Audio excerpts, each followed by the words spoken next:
In this video, we're going to be going over everything that is better on the RF 50mm 1.8 STM than the EF version, and it's upgraded quite a bit.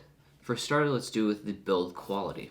The build quality is significantly better than the all-plastic EF version.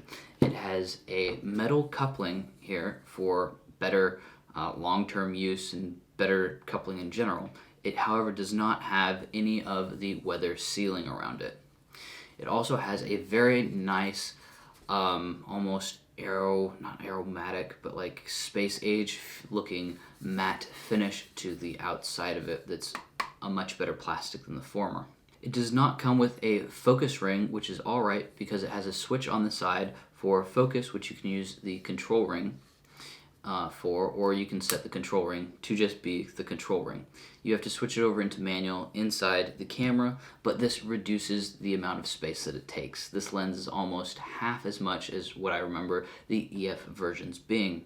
Not to mention, when you adapted the EF version onto the EOS R platform and the RF mount, you would have to have the adapter and then the lens, so it almost felt like having a much larger, like it really was almost twice the size of what it needed to be, and this fixes that problem. Now, when I was shooting with the EF 50mm 1.8, I would often run into the problem of chromatic aberration.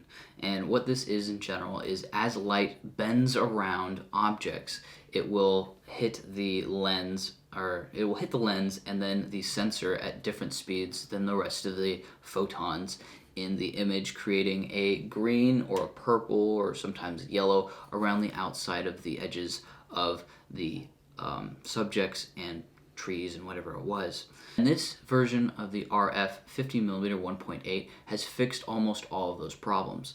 If you really push this lens, you will find them, but you can do that with most lenses despite their cost. The motor on this is much quieter than the EF and much more precise. As the EF, I could not use it for video with a mic mounted on top. However, this one I do feel comfortable doing that with. As well, the focusing distance on this RF 50mm is a lot better and a lot closer. So just by virtue of shooting closer to your objects, you can make it feel like it has a lot more bokeh and a lot smaller focused area. For a package of $200, this is a very good go walk around, be very casual with lens, and it fulfills that purpose very well.